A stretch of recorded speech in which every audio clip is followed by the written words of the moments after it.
Yes. Right, I think it's 2 o'clock. 2 o'clock. So, if I could start the meeting, please. And the first item is election of chairman. Have I got any nominations for a chairman? Your chairman, woman, person. Joan Whitehead's not here. I'll propose Kelly. Dr. Reynolds. Do I have a seconder? Yes. I think second that nomination, Jim. Right, any other nominations? I think on that basis, Councillor Reynolds, take the chair. Hard luck, Kenny. How kind of you, and thank you members for your continuing confidence. It's much appreciated. If we move straight on to item 2, appointment of vice chairman, vice chairwoman, from the chair I'd like to nominate existing vice chairman, Councillor David Over. He's been an absolute rock to me in the last few months.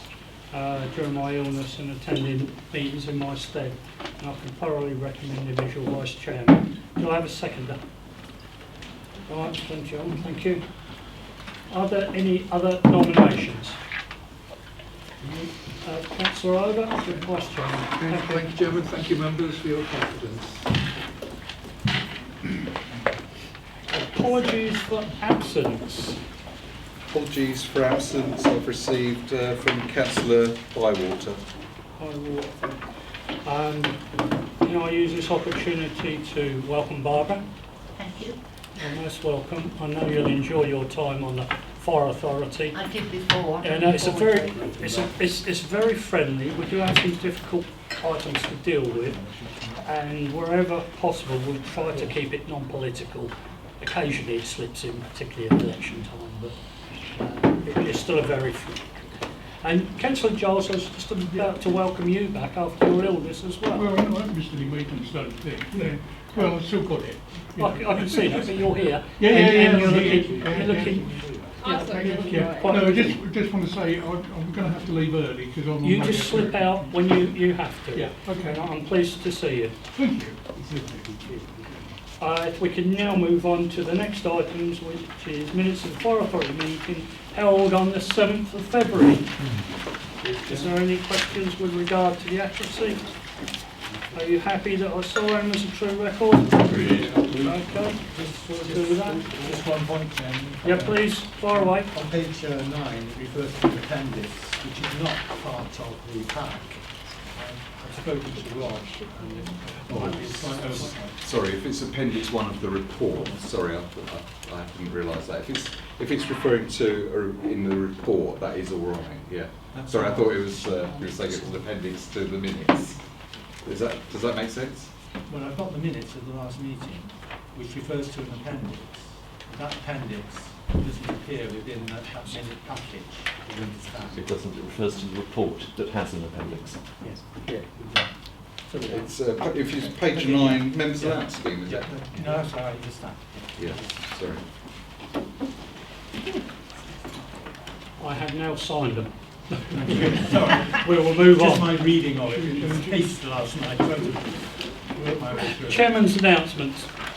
Judicial review and associated matters are an agenda item, but you should be aware that both the Vice Chairman and myself attended the High Court on the 5th and 6th of June respectively to hear the very finely balanced legal arguments of both parties. It was 2 full days, and it was so interesting to listen to these very fine points of law. There were some interesting comments and quotes from the judge, who was very much on the ball, and I'll say 2 words in relation to the business case: bureaucratic gobbledygook. Is that his or yours? The High Court judge referred to the business case as bureaucratic gobbledygook, which in fairness was what members come to that conclusion when they were considering it. I won't dwell on that matter because judgment is still awaited, is given it serious consideration because it is on very fine points of law about whether there should be commas in between or an and it is very fine legal points that judgment will be made on. And punctuation points. Exactly. Absolutely, yes. That is got down to that. As I said earlier on, the Vice Chairman has done a sterling job standing in for me where health issues prevented me to attend to all my duties. My thanks also go to Councillor Maguire, who filled in for any gaps that my absence may have caused. Fire break. Members will recall the last seminar included a presentation on the scheme. A number of successful courses have now been run, and the recent pass-out parade at Wisbech was very well attended. And the next one is scheduled for the 28th of June at Cottenham. And I urge members to attend if at all possible, if your schedules allow it. Most of you are familiar with Fire Break, and I know that you're very enthusiastic about it. It does some good work in the younger sectors of our community. We've got a forthcoming whole-time recruitment campaign due to be launched in September 2019 as part of our proactive workforce planning strategy. On-call recruitment continues. An update will be given in item 8. We'll also have a Fire Authority seminar on the subject in the autumn. Other topical items, including our capital projects, will be dealt with in the course of this meeting. And finally, staffing. You'll already be aware of John Anderson's temporary promotion to Assistant Chief Fire Officer and Rick Hilton's secondment to Essex. Unfortunately for us, we're about to lose another senior officer and Cambridgeshire boy, Callum Faint, who's secured an Assistant Chief Fire Officer's position in Leicestershire, and he'll serve their Chief Fire Officer, another Cambridgeshire boy, Rick Taylor. The upside to all this is our officers are being in demand. It confirms that we already know that Cambridgeshire is one of the best fire authorities in the country, and the skills of our staff learnt here are very much in demand. We're indeed fortunate with the quality and dedication to public service with all our workforce from all ranks and roles, including our civilian support staff. So that's good news, and we're losing somebody really good, but who knows for the future. That concludes my Chairman's announcements, and we can now move on to declarations of interest. Usual rules apply. If there's something obvious from the agenda you've seen, please declare them now. If during the course of discussion and it becomes apparent to you have a conflict, then please register it with the monitoring officer. Okay, none. We'll move on to item 7.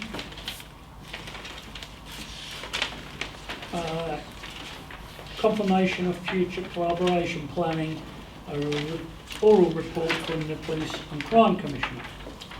We were hoping that the Police and Crime Commissioner would be here to attend in order to answer questions from the authority on his position with regard to the releasing of land and future collaboration.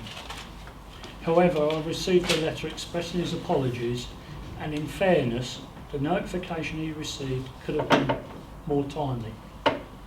That said, he is only too aware of the concerns the Fire Authority have with regard to his intentions with regard to cemented previously agreed collaboration on capital projects.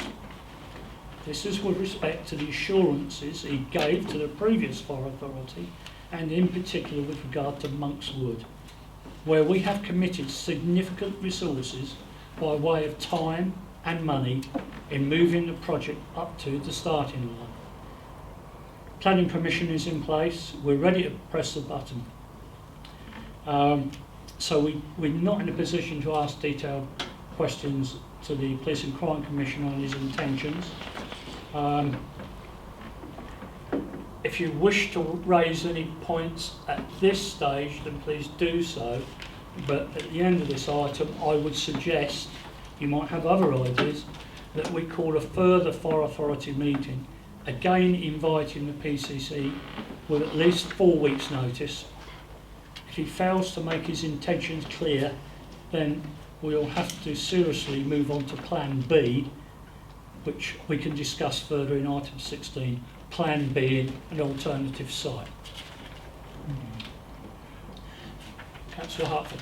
Thank you very much. I very much think that we should consider an extraordinary meeting or whatever needs to be arranged to allow the police commissioner to come and talk to us, because it does concern me that there is a requirement on the police commissioner to collaborate with the fire authority, and I just wonder what is causing the delay in his decision, and I think it would be really good to understand whether or not he has any confusion between collaboration and future governance. Okay. I think that's a fair assessment. Are there any other observations? Councillor Giles then. Chairman, I'd really like a little bit of clarification on Okay. this. I had a phone call the other day from Michelle Rowe, County Council, asking if, as nobody else wanted the job, to go on the Police and Crime Commissioners Police and Crime panel. panel. Yeah. Now, as I came out today, so a pack arrived on my, so I don't know what the content is, but I don't know whether I've got any conflict of interest or whether I should declare that. No? Good, right. In that case, what sort of questions would be asked then, do you reckon? I've got one or two down here about this Monkswood Well, thing. in your role as As- police and, Councillor Giles, I know you're very switched on in most things, and I wouldn't want to put words in your mouth. However, And I'm not going to do, however, other than that we've committed significantly in resources, time and money in getting Monkswood up to the starting line. It is our senior officer's opinion, unless that changed, we can clarify that this is the best site for many operational reasons, not least hot fire training. So it is our preferred option. That said, there are some financial issues which we will discuss in detail, if you wish, when we go into private session. But I don't intend to give you a list of questions to ask. no, that's all right. I think I can work something out. That's what I thought. I've known you for many years, you're very able. Councillor Kindersley then, Maguire. Thank you, Chairman, and congratulations on your reappointment. Thank you.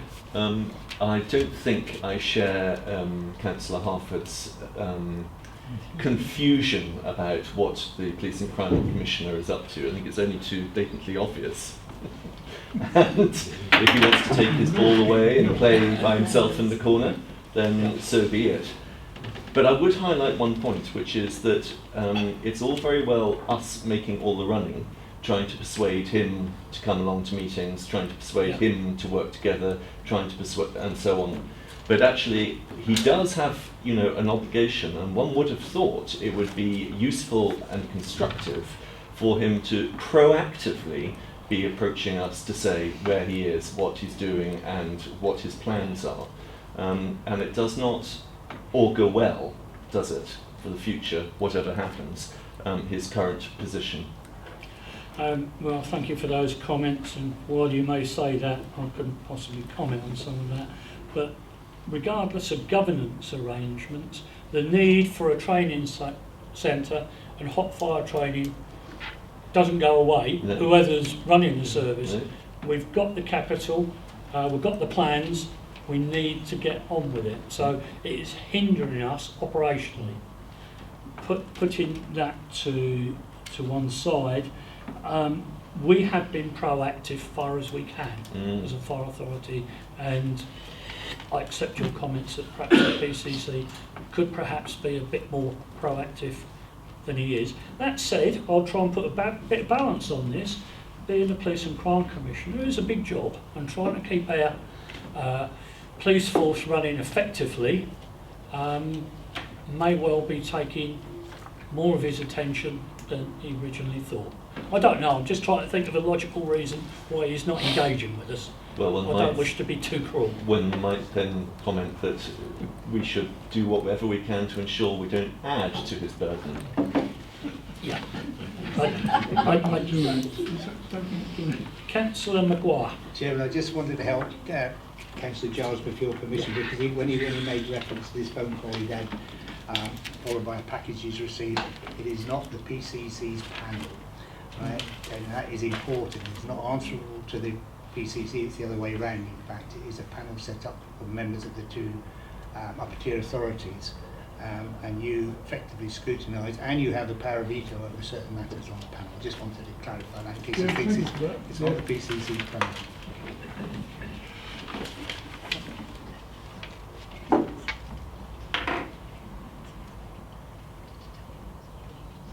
Something on me, right?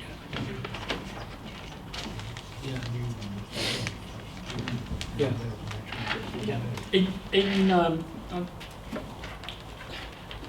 the PCC's response to the invitation to this meeting, he is of the view. Oh no, sorry. He suggests that the Home Secretary was of the view that it's unreasonable to expect him to make a commitment to grant a long lease while the current legal process is ongoing, which is something that we refute entirely. Doesn't matter who those oath bricks, whether it's the Police and Crime Commission or us. We just need that facility for the wider community and public safety. Councillor Rogers, and then bring yourself. Basically, I think you stole my thunder there, Chairman, with regards to training. I think it's important, especially perhaps later on in this meeting when we're discussing in part 2, that we look at the training needs, and the sooner we make a decision, the better it will be. Yeah, we've made the decision, we've got the money, it's just moving it on. Councillor Maguire, did you manage to say all you wished to say? I think you got covered for you. Yeah, I was just working that point. You're okay. Councillor Shellings. Thank you, Chairman. My concern is that my recollection is that we've been considering an alternative location for here for, I think it must be now 8 years, and costs of that are ever rising, and frustration is keeping pace with that. You're spot on, Councillor Shellings, and when we get on to item 16, we will have to go into private session because one of the items we're discussing has commercial sensitivity regarding build costs and possible contracts. So, yes, your point is well made. Oh, sorry, Jamil, sorry about that. Thank you, Chair. Once again, congratulations on your appointment. I'd like to echo Councillor Kinderley's point. I think the problem here is you started off here saying that, you know, we've got the likes of Callum going off to do. It's a training centre. It's something that enhances the staff that we have. Now, you know, you don't need a crystal ball to know where the police commissioner's intentions are at the moment. You know, and we can wait for him, and we can. I personally think that we've waited long enough.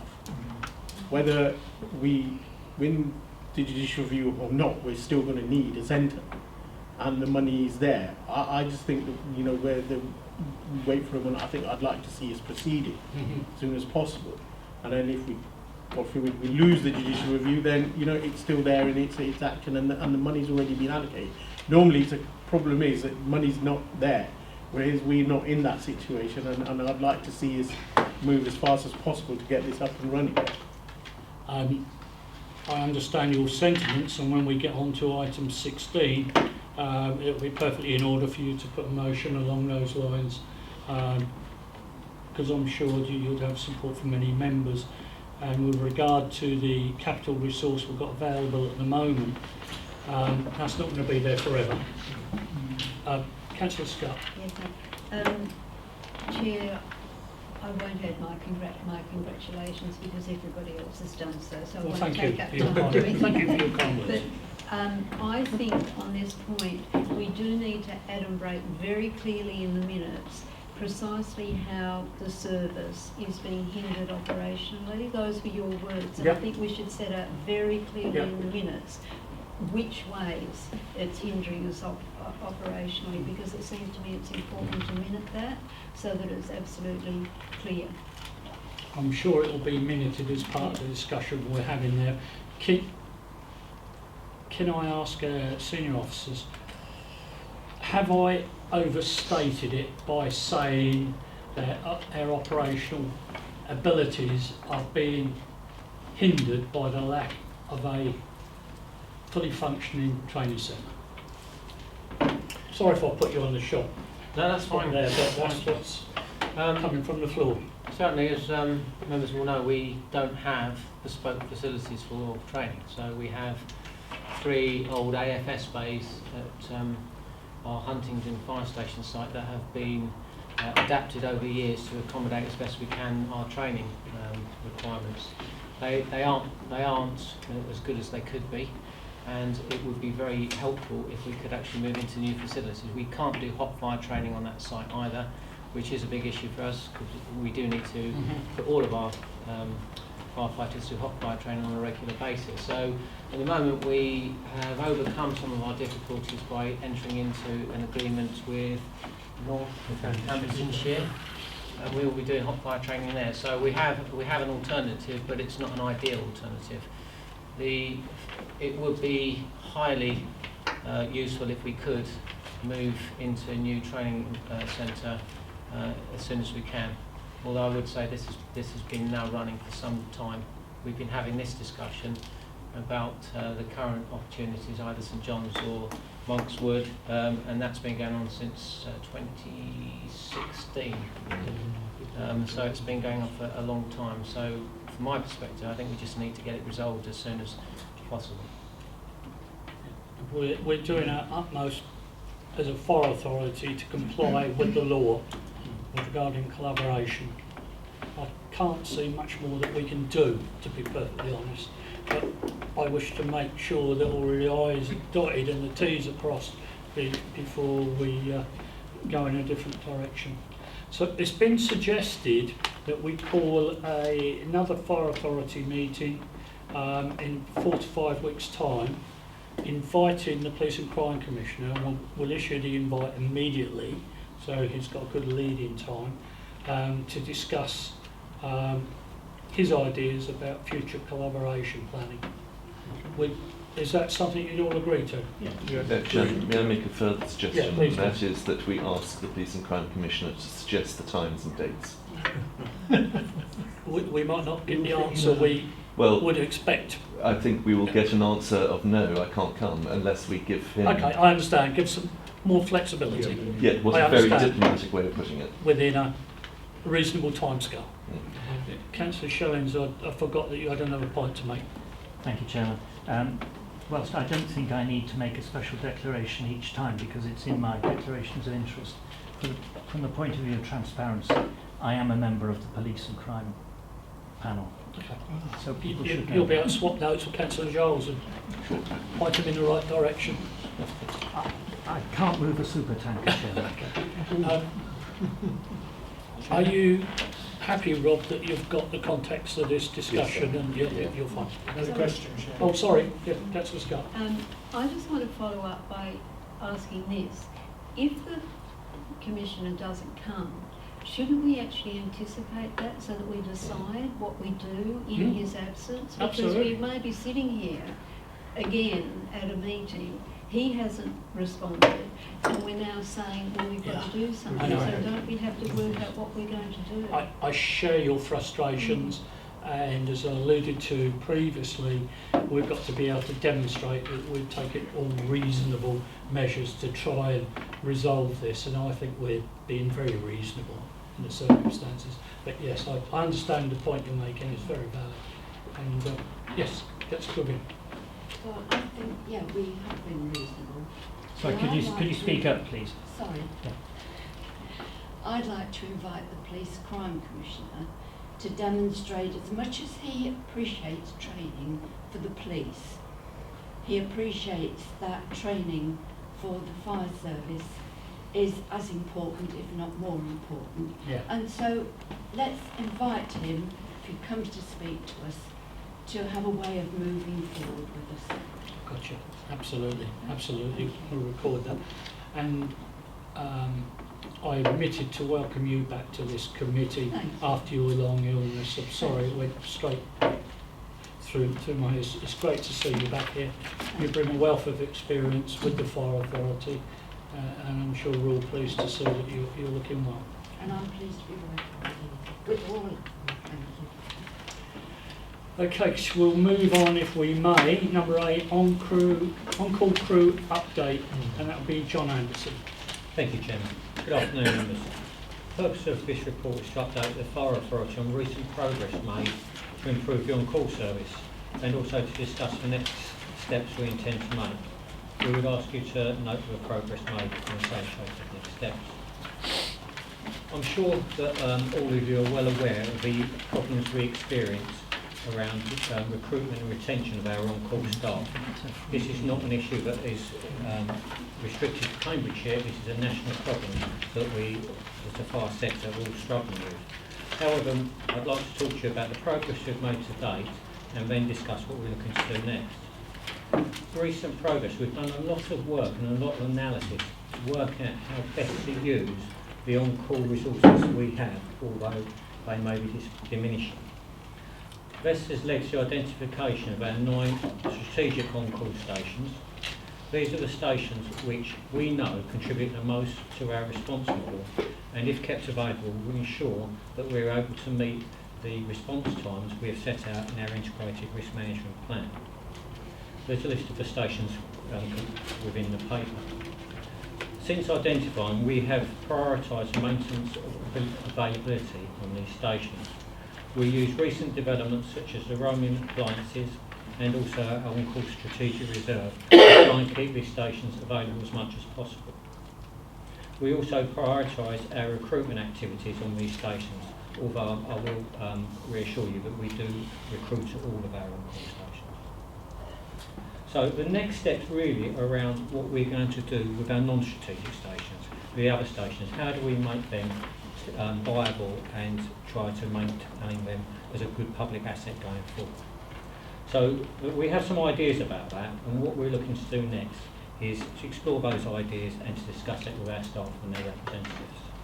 So phased response is one of the areas we're looking at.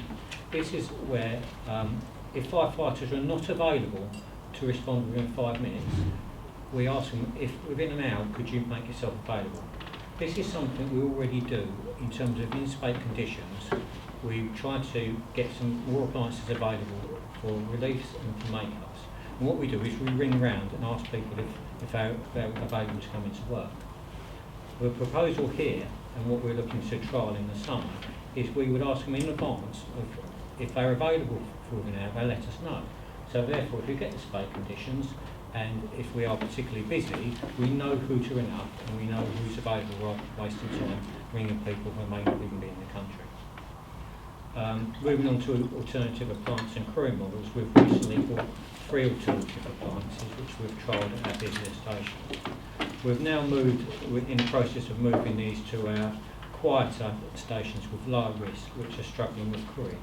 The next phase of this is discuss how we crew those appliances and alternative crew models, and as such we will be taking to the next negotiating committee with our representative bodies a proposal to start talking about crewing options for those stations. Any conclusions of those discussions and any subsequent trial of solutions will be taken forward in a future RMP. We're also looking at 135 ladders. We know from doing some initial research that our on-call stations very rarely use 135 ladders, yet we spend a lot of time training around them. And bearing in mind, on-call stations typically have 2 hours to train on a week. We are wondering if it wouldn't be better for them to focus on some of the core activities such as BA training and RTC training, rather than spending time training on a ladder that's used very rarely. So but this is something we will be looking to discuss with our on-call stations and our staff to understand better. That's just a bit of an overview of what we've done already and the next step we intend to take. Welcome any questions. Chair, can I just add? Yes, please add to it. I might just add to. I just want to make it very clear. This is for your information, members. We're not suggesting any decisions today about making any changes to anything. I'd also like you to be very clear that my view is I would like to see 5 riders on an appliance, on every appliance that we have, at a minimum. Unfortunately, in this day and age, with the difficulties we have with our on-call staff, that's not possible in some locations. So what we're currently doing is seeking ways that we can continue to use those stations as effectively as we can with the crews that are available, whilst also trying to increase the number of staff back up to the optimum levels that we seek. Any thoughts we have, we will be discussing with our unions. There's more than one, and we won't make any decisions without making sure we talk to them about what we're trying to do, consult with them where we need to, and negotiate if we have to, if that's a requirement. So I just wanted to allay any fears you had, because I know you've had some correspondence today, but it's not our intention to circumvent any procedures or processes, and I wanted it put in on the record. We are not trying to insert a wedge in and reduce the number of firefighters on appliances anytime soon. I think we want 5 as a minimum on every appliance. Thank you. Okay, I've got Councillor Kindersley and Councillor Scott. Before I do so, could you just explain what 135 ladder is for the veterans? It doesn't mean too Yeah, much. well, in terms of the height, it's 13.5 metres when fully extended. Yeah. Sorry, say that again, John. It's 13.5 metres when fully extended. Councillor Kindersley. Thank you, Chairman. So I welcome this report, firstly, because I think that it's timely to take every possible measure that we possibly can, or at least investigate every measure that we possibly can in order to keep all of the fire stations that we currently have up and running to the benefit of communities and the taxpayer. Bottom line is that we pay for it. So, as usual with the fire service, you appear to be anticipating a problem and taking steps to address it, so I welcome that. I welcome somewhat less a communication from one of the unions this morning at 8 minutes past 10, which seems, at the very least, somewhat discourteous to members of the authority who may have had all morning meetings and so on and so forth, in order to come to a sensible position on that communication. And I think that I welcome even less than that a phone call from a member of the media who had been briefed by one of the unions in relation to this report. So having put her right as to the various implications of this, I was a bit grumpy, as you can possibly tell. I don't actually think that we have any choice other than to pursue these options and anything else that may occur. And it is right that this is considered by the fire authority first before proceeding to any consultation with any other group or party, because it is us who would be in a position to say absolutely not or absolutely yes. So I hope that we do say absolutely yes to this. I obviously am concerned from my own perspective representing Gamlingay, one of the stations that is not on the strategic list. So I'm offering a personalised offer of help, which is that in the village there are a number of new large employers who I think would benefit from a personal approach from ourselves, and who may be enthusiastic about adding to the roster. But that's obviously in relation to one station only. Ultimately, we will have a paper in front of us which will be asking us to make a decision about all or any of the proposals that you have included at page 17. And I will, of course, be looking to see that the relevant unions and anybody else have been consulted and their comments taken into account before you arrive at the recommendations in that report. So let us not jump before, no, that's wrong. Let us not run before we can walk in terms of decision making in this authority. And let's have a measured approach to it, shall we, from now on? Okay, that's noted, and I'm sorry that you're grumpy this afternoon. It's all right, I Chairman. have not had the opportunity to read that email, so I don't fully understand. We do not want you grumpy. Councillor Scutt, followed by Councillor Over. Thank you, Chair. I note that, thank you for the report and for the outline of it and for the further comments. But I note at paragraph 6.3 that there is regard or comment of consultation that will be taken. But I do not share the concern that Councillor Kindersley's raised. Rather, I appreciate the skills and the goodwill of the Fire Brigade Union, and I'm appreciative of the fact that they have been in touch with all of us, although clearly all of us have not been able to read the communication because, as Councillor Kindersley said, it came through this morning. But the two basic points that the Fire Brigade Union is raising, as I understand it, is this.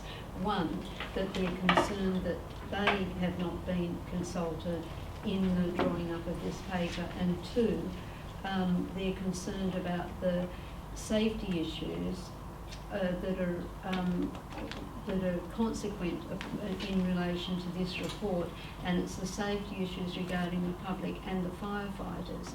Now, those issues that they're raising concern me too, both the consultation and the safety issues for public and firefighters, and therefore the concern that I have with the paper is that I don't know what safety issues, health for the public and for firefighters are actually being raised by the union. And it brings me to this point that I know that there's been an issue about our meeting with the union because of a dispute that appears to be ongoing between the two unions associated with the fire service. I, as a member of the authority, want to know what the issues are that the Fire Brigade Union is raising. I do not believe that I can sit here and make proper comments on this report in the absence of knowledge as to what the Fire Brigade Union is concerned about. And therefore I have to return to this point about our meeting with the Fire Brigade Union and say that if they're determined not to be met in duality with the other union, I really think our responsibility is to find out from them and be on top of what their position is. And therefore I would be advocating that we do meet with them, even if it means that we have to have two meetings with the respective unions separately. But I come back to this paper and just say, I want to know what the concerns are, and I don't feel comfortable sitting here looking at this paper, hearing or reading a communication that's come from the union and not knowing what their position is. Okay, your points are noted. We drifted off slightly about the rights and wrongs of our JCC setup. As a fire authority, we have made it clear that we're not prepared to have two meetings, and nothing has changed along those lines. The meetings are still scheduled, and if no agenda items come forward from any of the parties, then the meeting won't take place. I understand your concerns, but that is the position as it stands at the moment. Well, could I just add then to what I've said and say that I really do think if we don't hear from the union and they're raising health and safety issues here, that we're actually not doing our job. I think that we are in derogation of our just responsibility. simply a misunderstanding of this paper. Yeah, got you.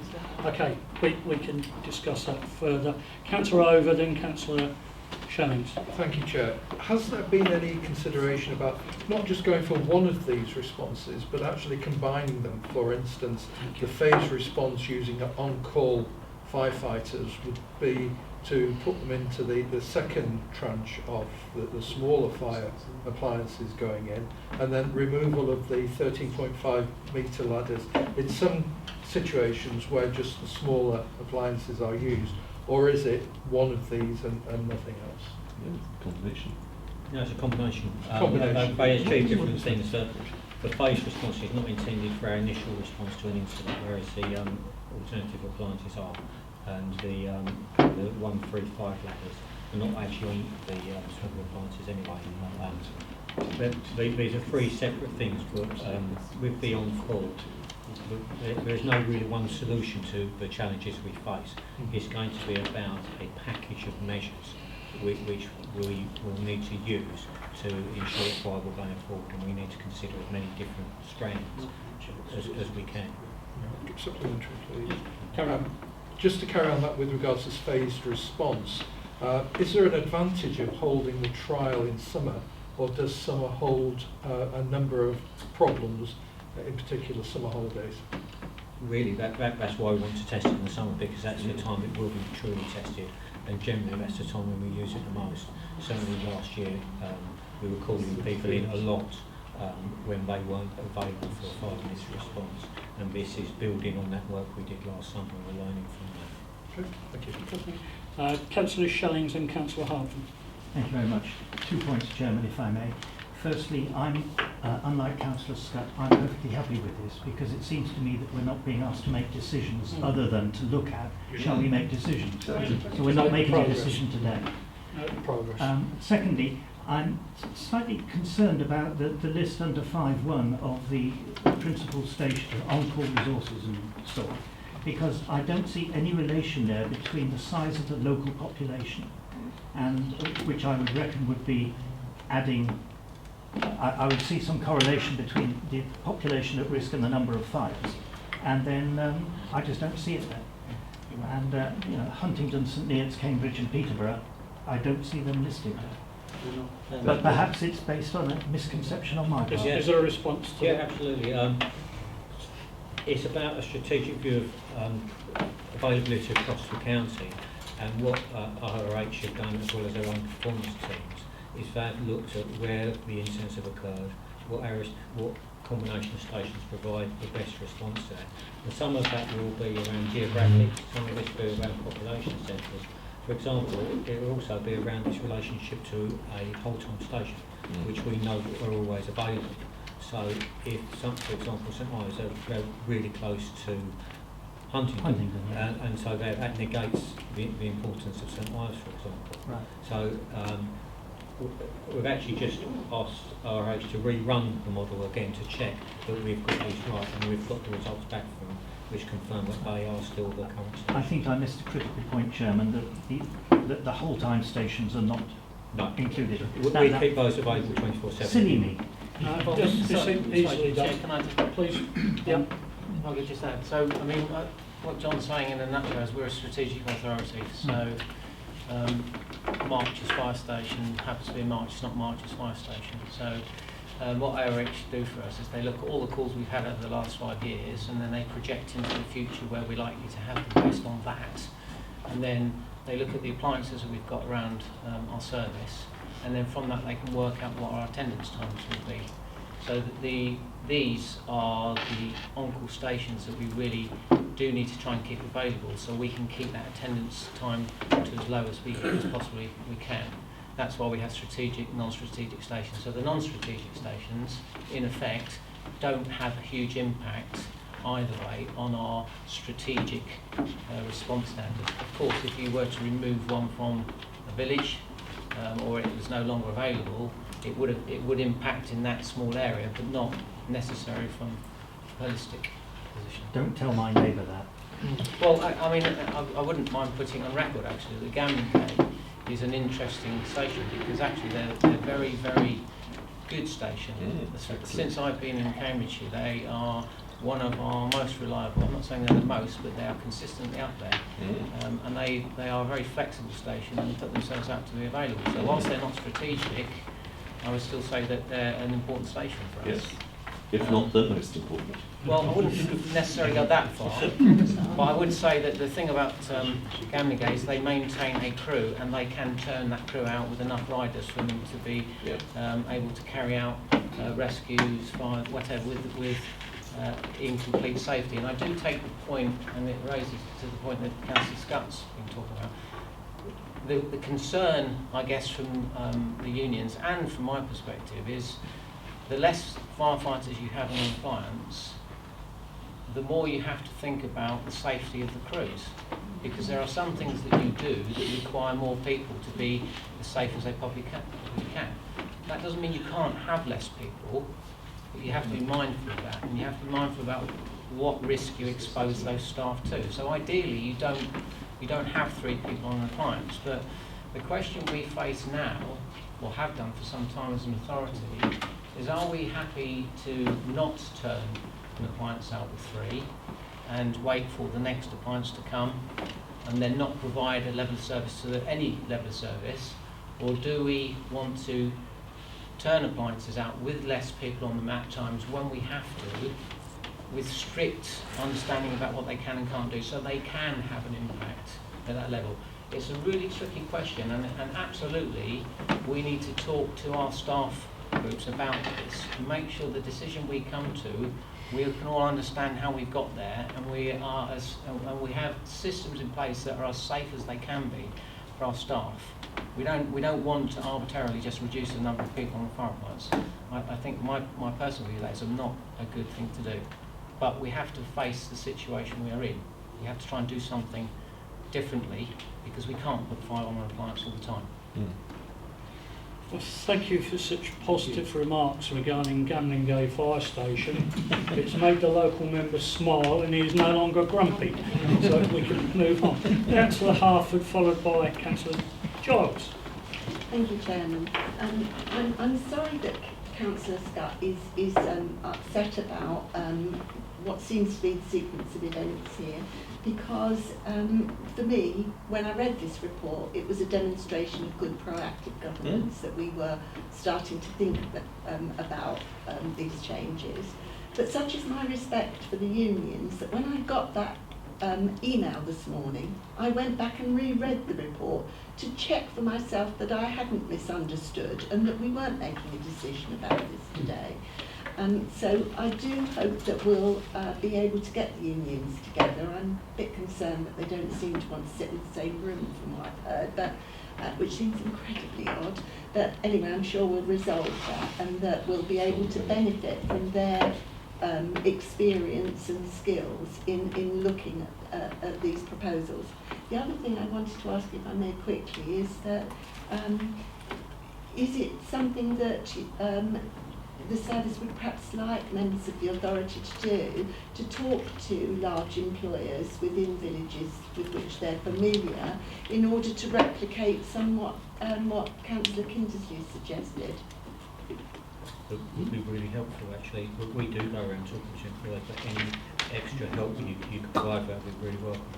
Okay, thank you. Councillor Giles. Yeah, no, that's okay, Chairman. You're okay? Yeah. Yeah. Any other member wish to make a comment? Yes, Councillor Gilbert. Yeah, I was just going to say that this is an ongoing piece of work, isn't it? Looking at it, so as you say, when Janet, you'll have to speak up. I'm 74. Oh, happy. I just can't believe that. He likes to be shouted at. This is an ongoing piece of work, and I'm sure that we will be informed of the different stages as it goes along, and hopefully the unions will be. But I wonder if there isn't some talking about Gamlingay, which is a wonderful area of this county. If we couldn't look at businesses that now are offering flexi work. So people do work a lot from home now. And if people are working from home, then possibly they could just pop out and do, what is required. We could probably have that. And perhaps we go to the combined mayor's office. If they've got flexi working, they'd be very happy to help us. You can work there. And also the police crime commissioner might have some people. But flexi time working does, I know from Peterborough City Council, and it does offer people the flexibility of putting the laptop down, going off and doing something and logging in again. So it might be worth, as we said, companies in different, perhaps March, Chatteris, the larger areas, just doing some work, trying to see if people are interested, because we've got to get more on-call officers. Councillor Jamil, please. Can I just ask about these 135 ladders? I mean, how often? I know you say it's not very often, but like, do we have numbers? We have got numbers up. I can get to you. I haven't got it to hand. But okay, that's fine. And the other part is that I'm actually reassured that you said that you will go away and you will talk to everyone concerned. And because we've got a good relationship between the fire authority and the unions, and I'd like to keep it that way. I'm satisfied that you said that you would go away and consult accordingly. I've spoken to this morning. I can give those reassurance. Thank you. Okay. Councillor Shillings. Thank you. Regarding these ladders, is there any experience in other authorities that we could benefit from? John?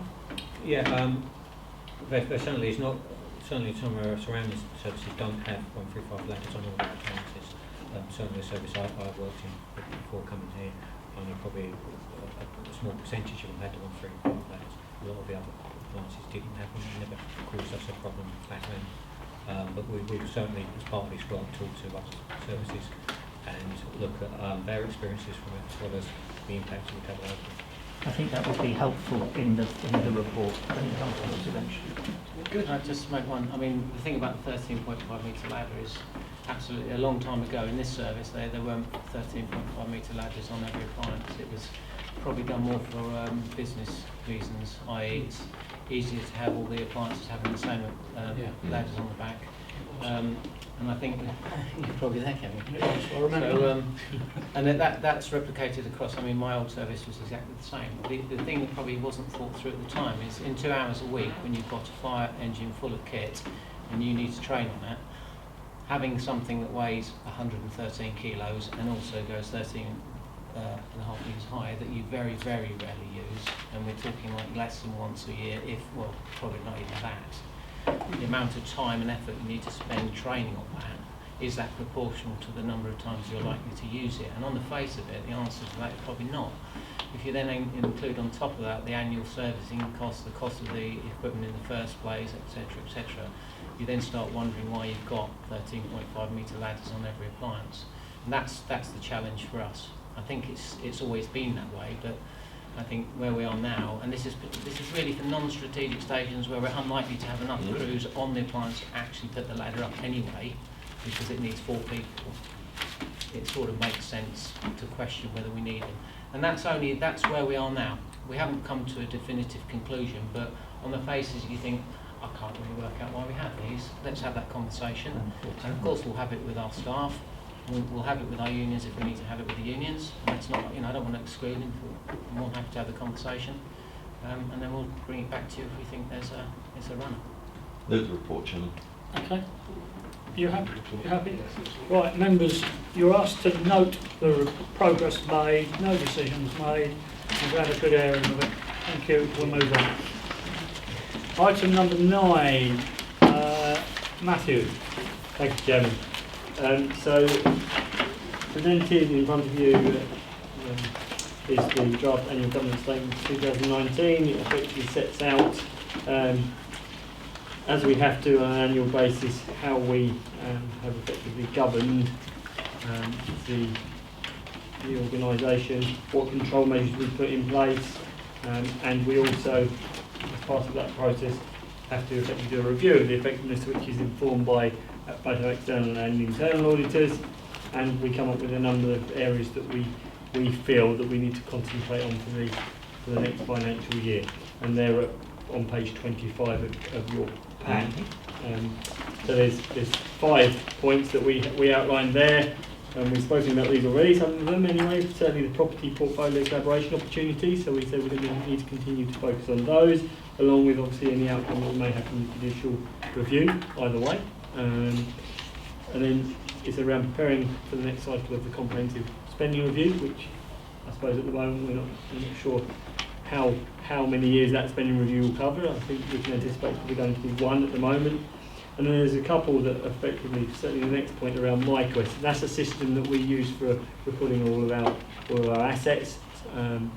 We had an audit and they effectively said that we need to smarten the control measures up within that system. So we're actively working on that. And the final piece is around the revision of the IRMP and the framework that we use around that. So they're, if you like, the key areas of focus for us from a governance perspective for the next financial year. I'm happy to answer any questions. Thank you. Questions to Matthew with regard to this report? Councillor Showens? Thank you. 5.3, two very simple points.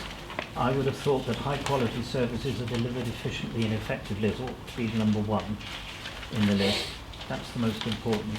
And against financial statements and other published information, I would include the word timely. Yep. That's fine. He read it, didn't he? He read it in detail. Yeah, he did. Well done. He loves that report. He loves it, yeah. Very proper point. Yes, Councillor Kind as well. Thank you, Chairman. Could I suggest that the Fire Authority could give some hints to other authorities which I've been connected with over the years, because this is, you know, it's so clear and easy to understand and straightforward, and you know, it's really, which is much harder to do than just to churn out a whole load of stuff. So I do commend it and thank the officers very much for making it just so much easier for the dimmer members like myself.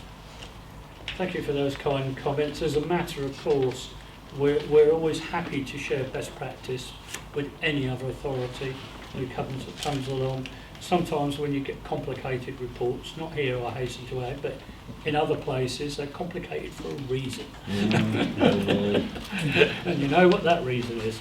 But anyway, let us move on. Are there any other comments? We're being asked to approve the annual governance statement. Are you all in agreement with that? Amendments. Thank you. All right, let's move on to item 10. And again, Matthew. Thanks, Chairman. So this is the draft annual report and statement of assurance, and this is a requirement of the national framework that we have to do a statement of assurance, depending on obviously what comments we have from the Fire Authority today. We may need to make some amendments to this draft, but then the delegation is through to the chairman to sign the statement of assurance off. But again, we've got the effective controls in place, certainly operationally from a health and safety perspective, amongst other things. So in terms of, I will just briefly run through the report, just picking up some points, if you like, some highlights of the year. We've had an interesting, or did have an interesting 12 months. You'll appreciate in July last year, in June and July, we went into spate conditions because of all the hot and lovely weather, which we're not experiencing this year, unfortunately. Yeah. So, but again, the service responded to those spate conditions commendably, and we coped with everything that was thrown at us, so to speak. In November, we remember the Christmas advert, or our version of John Lewis advert that was shared extensively across social media, and we got some, and it resulted in a generous donation of £2,000 by a third party that enabled us to buy a number of presents for those underprivileged children in and around the area. So that was a real highlight. And we don't want to go on about it too much, but we got good across the board in our HMIC inspection. Go on. Go Much as you like. So that was another highlight that I picked up. There's elements around, again, the governance that we put in place that we've already focused on just a little while. Sorry, can I just interject? I think, sorry if I may, I've sent an email out today. There's the second tranche. The results have come out, and in a nutshell, we still remain one of only 2 services out of the 30 that have been inspected not to receive any areas of improvement in their inspection. So whilst there are a number of other services who have achieved good across the 3 pillars, there are still only 2 services that have not received any areas where they need to improve. Excellent. I think you deserve it.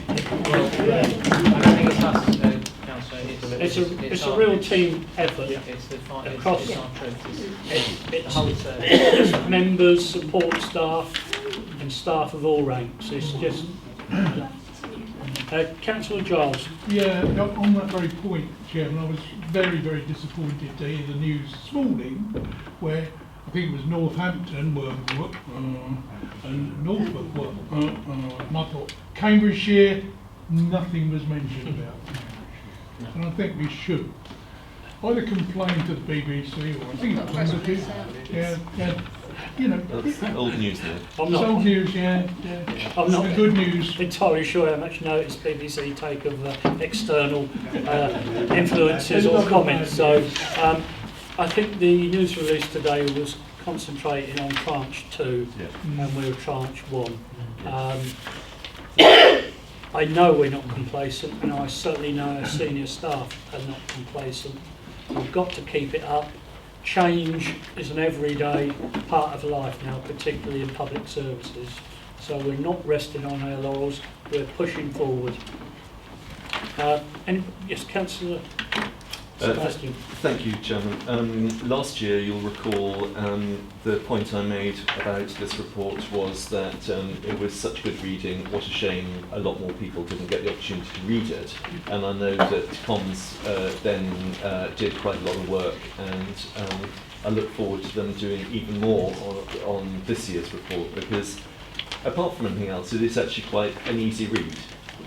And we don't see many of those either in local government. There is a typo on page 33 under January, and where there's an extra is, but apart from that, it's brilliant. So thank you very much for all the time and effort that goes into this, and it's a real fabulous reflection of the service. Councillor Scatt. Well, thank you. Yes, congratulations on the report and all the activities that have been carried out. And I'm just wondering about this. I know that a lot of effort is going in to endeavouring to ensure that the service recruits women and people of minority ethnic and race background. And therefore I'm wondering, I note that in September there were events held that encouraged women and those from a variety of backgrounds to take part in firefighting activities. And then also there's a comment yes, in I think this is September, where the Cambridge Fire Station opened its doors to members of the public. So is there follow-up to that, or did you get feedback from those people that engaged in that activity, and as to whether there's a possibility of recruitment, number one? And number two, in November there were 21 new recruits to the service, and I'm wondering if any of those were women and or persons of minority ethnic or race background. So I don't know the direct answers, but I can certainly go away for you. HR, because we were collecting information on those who did attend the event to see whether or not we could actually translate that initial interest into an application. I don't know what the numbers are, so I can come back to you on both those points. So. Thank you. Okay. Councillor Shellings, followed by Councillor Rogers. Thank you, Chairman. Am I the only person who doesn't understand what FTYT is on page 35?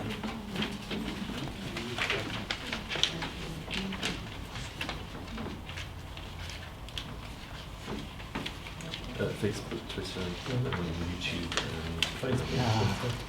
Facebook, Twitter, and YouTube. Well, you see, I can't cope with any of those. So well, which case, I'm now looking at Hayley. Did I get it right? Yes, I did.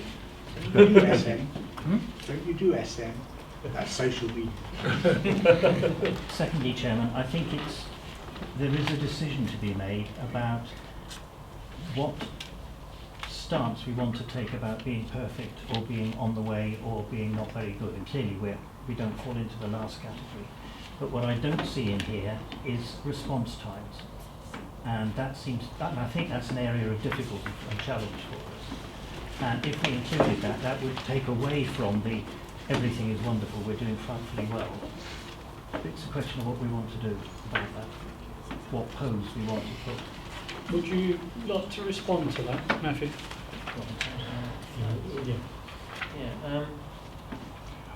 I was just saying, it's not in there. I mean, it's something we can certainly put in there, but we're actually looking at response times at the moment, and because we have the two for urban and rural.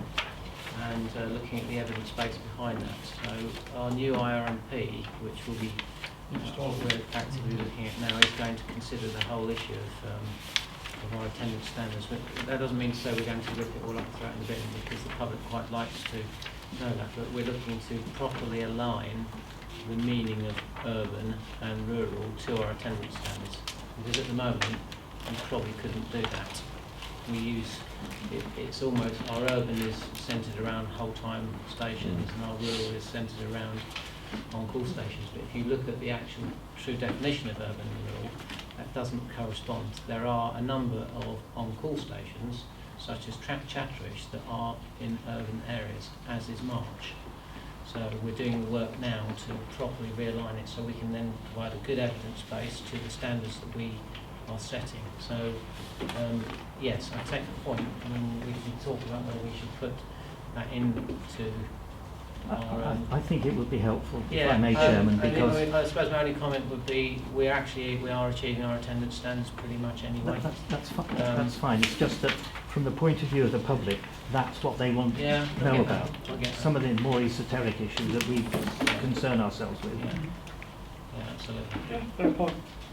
I mean, sorry, just to say that, and the HMI has picked up on attendance standards. So in the report that's come out, their comment is there's 45 services and 45 different sets of standards, and fire services need to get better at being more consistent in how they set their standards. And I think that would be a massive positive, because it's something I've been advocating for a long time. Could be put in Since here. we removed the standards of hire cover, we've gone to everybody just sort of sets their own standards according to their local risk assessments, but we need to get a better way of doing it, and that will feature in our new IRMP process, and we will talk to the public about And that would be a good story in here. Yeah, yeah, that's a fair comment. Yes, Rogers. A couple of points, if I may, Chair. Number one, the recommendation is not complete, because we're being asked for you to sign off the report as and when it's been finalised, and that's not really the recommendation. I think it needs to be. The second question, I'm not saying that drastic things could happen, but are we, and I look towards the legal side now, if there are significant changes at, say, let's say 4.4 within the financial section, does that in itself require the whole authority to endorse that within the report, or can it be left to the chairman alone? Chair, I think it very much depends on how extensive or how minor those changes are. Certainly the... But once we give the authority now, yes, that we can't change it, is what I'm saying. Well, the chairman could decide to not exercise his delegated authority and bring it back if he thinks there is something significant. But yes, you are in the hands of the chairman at that point to do that. It might be Yeah, just to add, obviously it's all subject to audit, but these figures are the final figures, so that £31,000 underpins the figure that we anticipate it would be from a financial perspective, obviously. So, to be clear on the final sign-off, how's that achieved? So effectively we've got any, subject to any amendments that members have highlighted this afternoon, it would go away, those would be incorporated, and then we'll look for you and Chris, and then you, Chairman, to sign on behalf of the fire authority. Are all members comfortable with that approach? Yep. Yes. Oh, okay, that's fine. Yep, that's agreed. And that will be included as part of the recommendation. Number 11. Thank you, Chairman. Sure. This report's an update on the refresh of our integrated risk management plan for the year 2018-2019. The RMP delivery is broken down into 4 areas for management and monitoring, which line up the strategic aims, which are community safety excellence, operational excellence, people and value for money. In terms of the delivery of the 2018-2019 action plan, within community safety excellence work stream, we've continued to increase the number of safe and well visits delivered to those most at risk from fire across the county. We have now installed 13 portable listening systems to support the most vulnerable to live safely in their own homes. We've now identified 1,300 homes that have individuals living in them that are confined to a hospital bed and receiving intervention from the service. We've become one of the lead agencies in the Cambridgeshire and Peterborough Road Safety Partnership, delivering innovative road safety initiatives across the county. An example of this includes the use of virtual reality technology to provide safety education to new drivers. There's been an increase this year in the number of statutory fire safety visits undertaken by operational crews across the county, as well as the fact we've met the requirements of our risk-based audit programme in full. In terms of operational excellence, as Matthew spoke about earlier, we had a really positive view where the whole organisation was tested through the hot summer period. The service met all the demands placed on it over a sustained period of weeks. And to further enhance our training division, we have, in partnership with the Fire Service College, delivered some bespoke operational training scenarios that saw 30 of our operational crews from across the service attend the college for 2-day events running through 12 exercises, with it being as close to real conditions as possible. We continue to monitor our response to incidents, and looking at the impact of growing appliances, we can see they've made a real positive impact, not just due to attending incidents, but also the amount of community prevention work and protection activities they've delivered to our local communities. We've also welcomed a significant number of new whole-time and on-call staff to the service, providing them with high-quality initial training and ensuring they get the development and support they need throughout their career. Onto the people work stream, our Aspire programme for existing managers continues to be delivered collaboratively with our colleagues in Bedfordshire and Hertfordshire. We've embedded a career management process, delivering sessions for line managers to help them understand more about performance development and career management. We've also expanded apprenticeship provision this year, as well as evaluating the success of our first apprenticeships as they draw to our close. We've also been planning to able to offer entry to whole-time firefighters through an apprenticeship route, which will save considerable amounts of money for the fire authority. We've also delivered the first year of our Respect Action Plan to ensure that all staff feel safe and able to share the concerns they may have at work. Under Value for Money, as well as planning for a possible move to Monkswood, we have over the year been able to introduce many savings through our contracting. Examples of this are through the buying of multifunctional devices, basically printers. We saved 22% on this contract.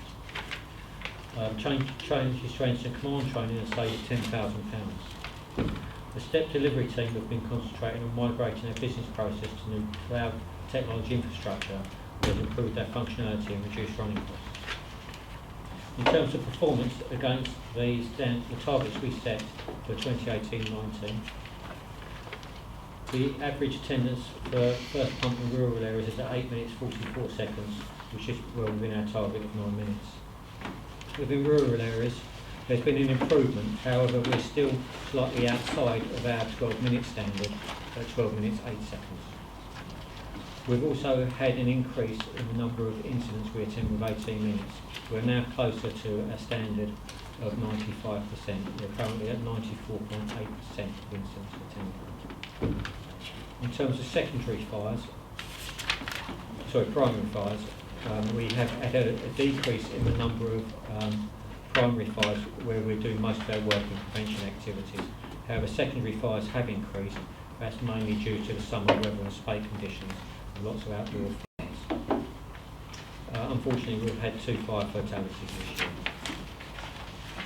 In terms of casualties from fire, last year we saw quite a large increase on the year before, up from 44 to 77.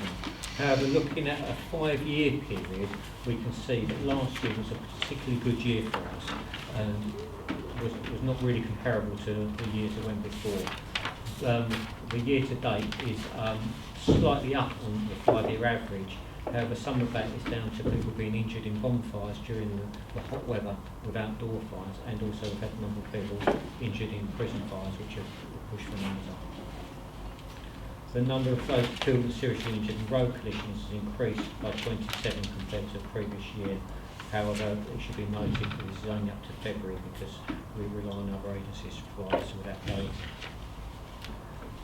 We continue with corresponding, however, the calls remain down there's numerous challenges around the co-responding in relation to minority services scheme carrying out this activity and limited incidents we attend. There's been a gradual increase since 2015 in the diversity of our workforce. There's been an increase in 1.8% of BME staff in 2015. We've employed a positive action officer now, which is making into diverse community groups, and we hope to see that increase continuing over the coming year. We've particularly put more and more resources into that department as we're looking to recruit in the summer. So we've really prioritised that to make sure we're in as good a position as we can be to get as many applicants in from a diverse range of people as possible for when we go out to recruit. There's also been a slight increase in our female workforce from 20.6% to 21.1%. We've also seen a slight increase in our female operational managers, although only equates to one person. We will continue to provide value for money, and taking a snapshot of that, at the moment it looks like we have an underspend of 2.3 million. However, once final budget adjustments are completed, including accruals, it will be around 40,000 underspent. Our cost per head of population is still in the bottom 3 compared to other fire and rescue services in the country. As part of refreshing our RMP, we have reviewed our risks and opportunities to make sure that we are still providing our service around risks and taking opportunities that are available to us. We've seen a number of new risks around community safety activities, mainly related to spate conditions from last summer, and we're learning from that, and we're doing some proactive work now to prepare for this summer.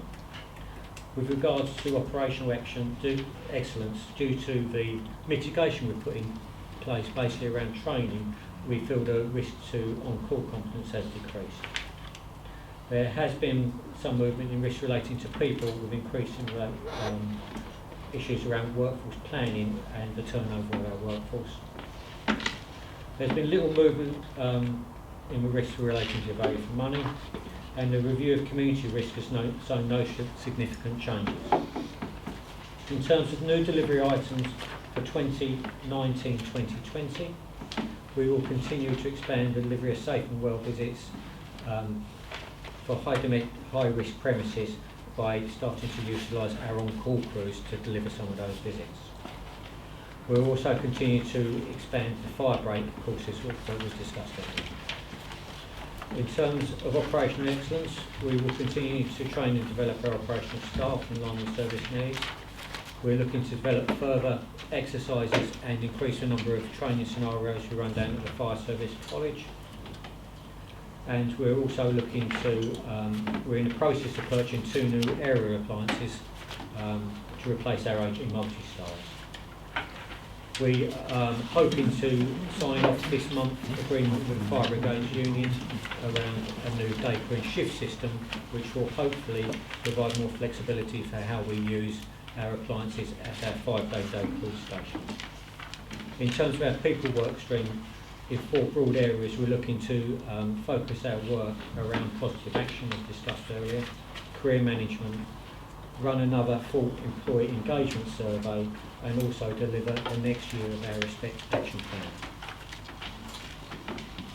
Under value for money, we will continue to monitor any collaborations as well as evaluating the benefits that arise from them. We also continue to look at all processes to try and remove any unnecessary administrative burdens and improve our data quality. We'll also be looking to conduct planning work for the next RMP. At the moment, we have done a lot of work with our consultants and with our own performance team to try and review the current risks, and we're now going out, as we speak, to talk to our staff to get their views on what we should be doing over the next 4 years. We're also looking to learn from the HMIC inspection process, so we just had the second tranche of those inspections, and we'll be keen to see what learning that we could implement from the other services. It's important not to rest on our laurels in that regard. Thank you. Welcome any questions? Thank you. We're asked to note the contents or make any comment. Oh. Vice Chairman's got a comment to make. Thank you. Thanks, John. I noticed tucked away on page 85 of 100, we have mention of fire break, and I went to the Wisbeach one a few weeks ago, which was excellent, slightly different to the one at Stanground, but nevertheless tremendous opportunity for youngsters around that particular time. So I commend that development, and hope, as you do, to see it develop even further. So thank you very much. Thank you for that comment. It's something we are all proud of, fire break. Any other comments? Could I just... Yes, Councillor Goodwin and Councillor Scott. Just to go back to fire break, Chris Parker came and did a talk. You need to shout at Councillor Shallings. You're 74 years old, you know. No, he's 74. You couldn't hear, could you? He's got his hearing aid turned off. No, I was just going to say that I vice chair of a ladies' luncheon group. Chris Parker came and did a talk for us. Ladies loved him, I have to say. I'm sure. Yeah. And he talked about the service and fire break. And what I did was because we have a couple of schools, college in my ward, I went back to them and asked them if they would, or if Chris would contact them, or whoever runs this, I think it was somebody Burton. Tony. And if they would contact the schools, and they are really interested in this because it's such a good programme for youngsters who need a little bit more direction, I think. And I also went to the Director of Education, who is responsible for both Peterborough and Cambridgeshire, and he has put it in the newsletter as well. So hopefully, you know, it would go out to all schools who might just be interested in getting youngsters into this programme. And I really do commend you for that. It looks really good. Thank you. Thank you. Thank you for such positive remarks. Councillor Scott. Yeah, I just wanted to make a thank you as well. And this is in relation to the officers who send out the regular updates as to the incidents that are taking place throughout the county. It really is extremely helpful. And so I just want to say publicly thank you to them. Thank you. There'll be two different ones. That's on that. appreciated as well. Okay, we'll note the contents of this report and then gratitude to all concerned. Thank you for that. We're now on to, where are we now? 12. Okay, 12. Areas for scrutiny consideration. Oral. Is anybody leading on this one? Yes, I can come up with some ideas, Chairman. So can I. Well, you go first. Oh no, that's the chair. So, the member-led review scrutiny program has been running for a number of years now, and ordinarily at the annual meeting of the scrutiny committee, we come up with a list. But this year we thought actually it's probably more beneficial if it came to fire authorities because there may be more ideas that you may have. But in terms of opening it up, having spoken to Chris and John, it might be that you want to consider areas such around community safety, and particularly the future evaluation of our of how we go about and what benefits we derive from our community safety activities. Something around our risk-based inspection programme. Obviously, that's very relevant at the moment, on the back of Grenfell and various premises of risk. So we felt that might be an area you want to look at. Health and well-being, again, another very relevant area at the moment, both for us internally and in the wider environment. And then finally, one thing we were going to do was actually, now we've got the second tranche of results from the inspection programme, we'd look through that and just see what areas of best practice and perhaps start to look at how we compare to those in certain areas. So that would be a case of us bringing probably something back to you later on in the year on that, with some further recommendations. But there's just some areas for discussion really. Okay. Yep, that's some good ones there. Councillor Smith then. Sebastian. Thank you. Basically, at the last Policy and Resources Committee, it was highlighted about the amount of time it takes for people to log in. Yes, that's right. And the fact that this was happening years ago. I wondered if we should be looking into that sort of thing, because that is a lot of wasted time when people are waiting for the computers. Unless there is an update. There is an update, a very positive But it's update. finished? Yes,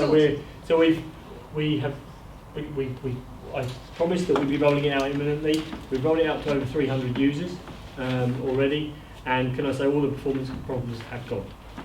There are still some users that have got to be put onto the new version of the system. That will be done by the end of June. So we're looking now at about 10 days.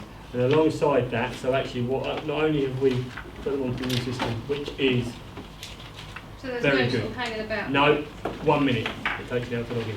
Okay. Very good, very good. Thank you. Councillor Kindersley. Thank you, Chairman. The item that I would be particularly keen on is the last mentioned by Matthew, which is scouring the reports from other authorities, not just for best practice to consider adopting from our perspective, but also for the things that they're doing really badly, just so we are alert to potentially falling into those. I'm sure we wouldn't, but forewarned is forearmed. Absolutely. And, so I would say that would probably be quite a large piece of work, all in all. So it may well be that we want to be a little thin on the other items for scrutiny. Councillor Maguire. Chairman, I was going to bring this item up anyway under the agenda item 15, which is the report from the Scrutiny Committee, where we actually talk on the very last page of our reports here, page 100, about this fact that it will be discussed. But picking up on the previous report where we talked about the fire control room, and I appreciate we're out to tender now. Yes, we are, yeah. So that was something we had considered at one stage, having a member-led review. Now, it's difficult to say when the most appropriate time. Should we be reviewing the tender process? Should we be reviewing the outcome of the tender? Yeah. Whatever. But I think it's something we should be looking at, because it is a significant piece of work that's been undertaken by the fire service. So, if I might, obviously it will be for the committee, the Engineering Group Committee, to work out its programme, so it would be useful also to have some input before that next meeting. I think it's scheduled for October, because the July one's been cancelled, to have some idea from the officers as the ones that they would prioritise in terms of imminence and whatever. So if I could make that recommendation, Chair. I would have brought it up on the 15th, it's done now, so it's fine. Before I put my suggestion into the mix, I'm very aware that the committee is fairly small and you have got a pretty heavy workload. So all these ideas can perhaps be put to the next committee and you prioritise it. That's why I was pointing that. Yeah, I think that's the right thing. And what I'd put into the mix as well is if you could look at best practice with regard to consultation with representative bodies. I think that'd be a useful bit of work. And again, that's looking at best practice across the country. But you have got a lot of work on your hands, so you must prioritise as you see fit. Is there any others? No? Okay, we'll move on then. Thank you for that. Appointment to committees, 13. You have got a list of where your appointments, well, most of them are continuing anyway. Just be aware where your name's been put. So if you get called up to an appeal or something and you don't look astonished. Oh, yes, Councillor Ashford. Thank you, Chair. I have a slight problem. I wanted to come back on the fire authority. Yes. I've been put on policy and resources. The next 4 meetings conflict with other committees that I'm on, and we don't have a sub. Now, I can possibly get subs with some of those meetings, but there's no way I can miss all of them. It is a perennial problem for all of us, to be perfectly honest. I just wanted to make the point now, rather than throw it at you later. Is there any, the thing is, you can't be on scrutiny and policy. Is there anybody on scrutiny who fancies a swap into policy? think about it. If you are, let us know, and then we'll get it approved at the next meeting. Your attendance will... It's a group matter, actually. Yeah. Yeah. Is it Limited to the two. Right, fine, I Right. rely on So you. it's you or Andrew then? Difficult But problem. It does raise the issue, of course, of if you only have a group of 4, you can't have subs because Yeah, they would be I don't. on the other committee. Absolutely. So what we need to do is to have a larger group, clearly. That's down to you. It is You can not- keep not- on not wishing. down to me. Ever hopeful. Stranger things have happened quite recently. Absolutely, yes. Moving on. We won't go down that friendly banter road at this stage. Okay, thank you for that. Number 14, the minutes of the Policy Resource Committee are really for information. Noted, Just Chairman. so you're aware what went on. Just noted, thank you.